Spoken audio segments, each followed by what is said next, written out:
You're listening to Winnipeg's Classic 107. My name is Simon Rusnak. Well, it's back. You've got the exciting opportunity to be at the cutting edge of sonic exploration as the Winnipeg New Music Festival returns, running from today, January 25th, through February 2nd. To hear more about all things WNMF, co-curator Harry Stafylakis has joined me in studio for an overview. Great to see you, Harry. Simon, always a pleasure to be here. Thanks for having me, man. Well, welcome back to town. It's WNMF morning. How are you feeling? You must be so excited. The anticipation must be palpable. Anticipation, excitement, and a need for sleep. But I love it. I know it's that time of year. Yeah, all the feels. And, well, we know that there's a lot of work that goes into making this festival a reality. You've been at this since 2016 when you were appointed WSO composer in residence and co-curator of the festival. Painting with broad strokes here, Harry, how would you characterize this year's offerings? Okay, yeah. Every year is always different. And, last year there was kind of more of a, if you will, a science focus in a way, and technology. And this year we're kind of going a little bit the other direction, focusing more on nature, organicity, connectedness, storytelling, mythology, the things that bind us, that connect us to each other and to the world around us. We have an eclectic, as always, range of artists and musics and styles that we're going to present. So it's not a one-sentence kind of synopsis, I think, that I can give on this one. No. But I think you've done a marvelous job. Like you say, kind of getting back to that interconnectivity of all things and mythology and nature. And we're going to talk about those things. It all begins tonight with the 6th iteration of the WNMF Composers Institute Launchpad, featuring new compositional voices from across the country. Tell us about these freshly inked orchestral works that we'll be hearing later today. Yeah, this is a great, relatively new tradition from the WSO. So writing for orchestra is extremely hard. That's maybe not necessarily totally obvious.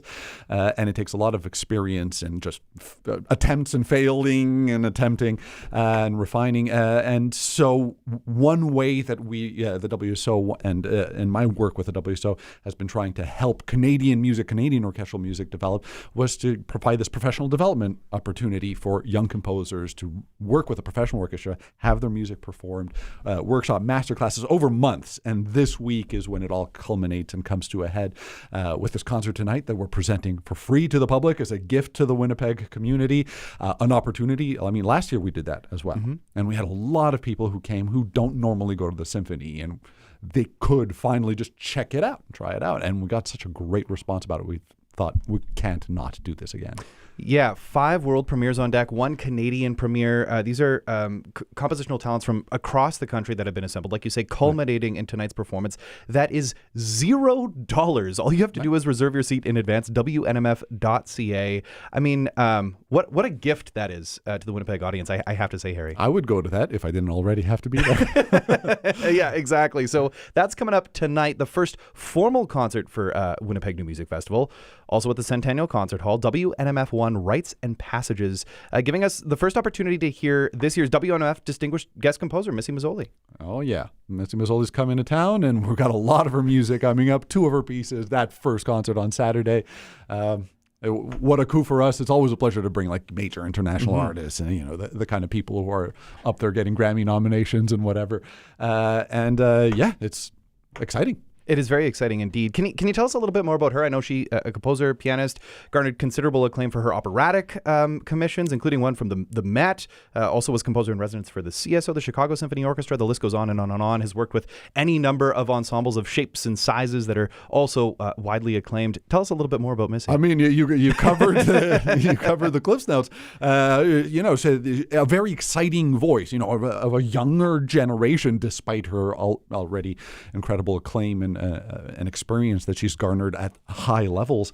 Very much emblematic of kind of the modern New York school of contemporary music. There's elements in her music that, of course, bring together the traditions of contemporary classical music and romanticism and minimalism and those kinds of things, but also elements of kind of indie and pop and rock and the kind of flavors that really feel like it's 21st century music. It's exciting. It's vibrant. We heard some of her music last year. In fact, we played a Sinfonia for Orbiting Spheres at the WNMF. So hopefully WNMF audiences will come back for this. You're a New York-based composer yourself, Montreal-born. When did you first encounter Missy and her music? I mean, I can't remember a single occasion. Her music is played all the time, going to the new music concerts, small and large. All the composers run into each other and we hear each other's music. Might have been at Carnegie Hall, actually. There might have been... Good place to meet people, I with think. the American Composers Orchestra or something. Yeah. It's hard to remember. They all a little bit blur together, all these experiences. But her music is definitely ubiquitous, I would say, for sure, in the New York scene and the American music scene. And I think it's nice to be able to present so much of it here. Exactly that. We're going to be chatting more about her music. Also makes appearances in WNMF 3, 4, and 5. Yep. Let's chat about WNMF 2, though, in the meantime, as the festival explores a new space, weaving together two stunning instrumental voices, a really unique ensemble. Tell us about Camoncello. Camoncello is a duo based out of Ottawa, but they're really an international duo. It's comprised of Raphael Weinroth-Brown, the cellist, and Shadiyar Jamshidi, who is a Kamanche master. Kamanche is an Iranian bowed string instrument. So one pictures this kind of Eastern bowed string instrument that's used in Persian and Arabic music, meeting cello. And they compose their music, but also improvise it, and really is a blend of composition and improvisation, which means every performance is different. The pieces, although there's a shape to them and they have titles, they end up being unique with every performance. And this concert will have two performances that night at the Leaf, which I'm sure we'll want to talk about a little bit. And then they'll be coming back as well next week to perform with the orchestra. It's super exciting. I mean, East meets West and fusing those sounds and those flavors and traditions. Raphael, I don't know if you know, is also a metal cellist, which is a thing. Of your heart? Yeah, of my heart. Yeah. He plays with one of the world's biggest progressive metal bands, Leprous. He's featured on my recent album, Calibrating Friction, as the cellist on the album. And of course, is a classically trained cellist and all that. So his combining his style and compositional voice along with Shadiyar's is a really interesting, beautiful sound. Yeah, really interesting. I feel like we're underselling it. Like, this is just something that you almost have to experience, because like you say, they are improvising. Every performance is unique. And adding to just how special this event is going to be, it's taking place at the Leaf in the Mediterranean biome. Right. WNMF is just sort of making a name for itself in so many ways and making waves, but one of them is exploring non-traditional venues. Tell us about how you're feeling about performing in the Leaf, bringing a little bit of, well, I was going to say warm weather, but I mean, it's been particularly mild. It doesn't feel particularly WNMF-y out there weather-wise these days. But almost all the more appropriate that we're going to be in the Mediterranean biome during this balmy weather in Winnipeg. Last year we had gone to, we've been to many venues, as you mentioned. Last year it was the Royal Aviation Museum, and that tied into the themes that we were exploring in the programming then. And here the idea of organicity and connectedness, definitely, I mean, the Leaf is a new space to explore and an interesting one that we had to try. And because we've been wanting to work with Camoncello for years now, and this finally worked out. And this seemed like the perfect kind of blend of this. For one thing, we don't need to bring a piano in there, which helps. But also the fact that their music grows organically, there's something that connects it really naturally, I think, to that recreated natural environment of the Leaf. I'm super excited about this one. All right, so we've talked a lot about it. Let's take a little bit of a musical break. Let's hear some Camoncello. This is a performance of Beyond the Gate. That was a little bit of the Camoncello duo who are performing as part of the Winnipeg New Music Festival. I'm chatting with co-curator Harry Stafylakis in this 8 o'clock hour of Morning Light. Man, Harry, how good is that sound? It's just so unique. I love it. When I first heard it, I fell in love, and we've been working for years to get them here, so this is awesome. Very exciting indeed. Camoncello perform in WNMF 2. They're also later in this series. But first, let's chat about the Tuesday, January 30th show, WNMF 3, Worlds Within, that take audiences to the superb acoustic of Knox United. Here, outstanding vocalists Polly Coro, plus one half of Camoncello, right? Yeah, that's exactly right. Yeah, we have another tradition with WNMF is to feature vocal music of some kind, and it's not necessarily every year, but Polly Coro Chamber Choir are longtime collaborators, and we've done a lot of cool projects with them. And of course, the Knox United's acoustics are especially well suited to this contemporary vocal ensemble, really resonant, flowing sound we can get in there. And Raphael Weinroth-Brown from Camoncello will be joining the choir for performances of two of the pieces that night. So we're going to, and as well as some solo music of his own. Yes, it's a wonderful album, Worlds Within, that features solo cello with improvisation and looping and electronics, which is really quite a magical thing. So it's going to be kind of a flowing experience that blends a little bit of solo string music, choral music, and then combining them together. Missy Mazzoli's Year of Our Burning will be played. We'll pay tribute to our dear friend, departed friend, Jocelyn Morlock, with her fantastic work, Exaudi. Both of those pieces featuring both voice and cello. Yeah, I was going to say, just such a loss that is. And I know Jocelyn, a friend of yours, Harry, and just, sincere condolences on her passing. But what better way to honor her than by hearing her music, and especially this almost like a magnum opus. I mean, like Exaudi is just this incredible work from her catalog. So yes, what a special concert indeed. Absolutely. And it is widely considered one of her kind of great works, and a major contribution to the Canadian classical repertoire. All right. So WNMF 4 Dialogues, the festival returns back to its usual stomping grounds, the Centennial Concert Hall. That's coming up on Wednesday, January 31st. Maestro Daniel Reiskin back on the podium leading the WSO, featuring some more unique musical voices, instrumental voices, cello, Comanche, guzheng, oud, flute, and double bass. Sounds like this is a real conversation starter, this particular Dialogues festival performance. Yeah. Another tradition that Daniel and I have been developing. We've been doing this kind of Dialogues concerto-like focused concert for a few editions now.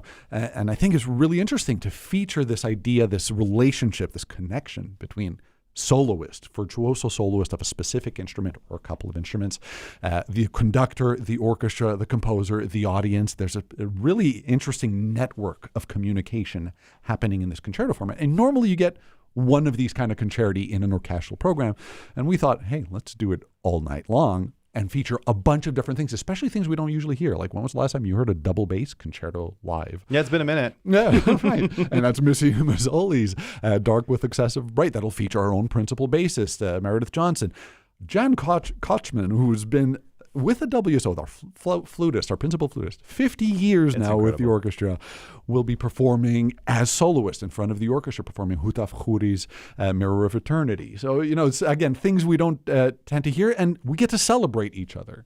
Very special indeed. And like you say, some special guests, and also acknowledging some of the wonderful musicians in the WSO.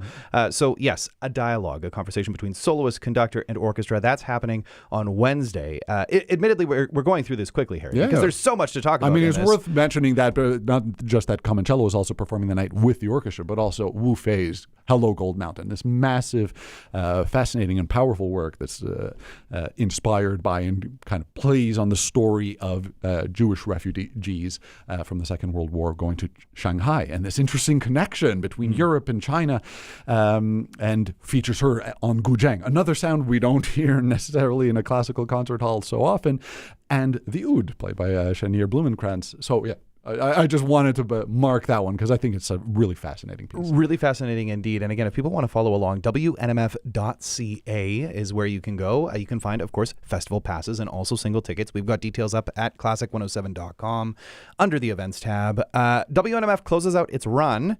Hard to believe. We've gone through it so quickly, Harry. Friday, February 2nd at the Concert Hall. This is a show self-described as a striking slate of stylistically eclectic works. Little bit of something for everybody in the music world. Yeah. Can we talk more about this, Harry? Just because, there's a little bit of something on the program here. Right. Yeah. Again, Missy Mazzoli is going to have some of her music played. By then, we'll hopefully be familiar with her style and her voice. Andrew Stanilan, one of Canada's great orchestral composers, fellow metalhead guitarist background. He has this awesome electric guitar concerto, another one we haven't done yet, or at least not in a good long time. Revolution, so we're bringing our friend Jay Source from New York City to perform the guitar part there, exploring the sounds and technical possibilities of electric guitar in an almost Jimi Hendrix, in a more modern Jimi Hendrix kind of way. It's really exciting. It's funny, you see electric guitar soloist on the program, and you think, oh, it's not your work, Harry. We're going to hear a different work of yours on the program, one that premiered back in 2018, right? That's right. Yeah, with Carolyn Wilson guest conducting Holocene Extinction. Going back to themes of nature in this case. exploring the emotional ramifications for us of humanity's impact on the planet and the extremely high rate of species extinction that we've been responsible for, and the kind of change of geological era that we've been responsible for. So, for me, as a composer of dramatic, epic music, this really resonated and led to a pretty powerful piece, I hope. It is indeed a powerful piece. I remember being there in 2018 and excited to see it back on the program. What a festival this will be. WNMF opens tonight at the free Launchpad concert. Again, I can't stress that enough. You can hear the orchestral voices of the future. What a unique opportunity this is. And then WNMF's 1, 2, 3, 4, and 5 really get underway this coming Saturday, running through next Friday. Harry, as always, it's just a delight to have you here in the studio, and looking forward to hanging out and hearing more from you as the week progresses. Absolutely. Thanks so much, Simon. All right, so let's close out this interview with a little bit of music from WNMF distinguished guest composer Missy Mazzoli, a work that you can hear in WNMF 1. This is the conclusion to Orpheus Undone.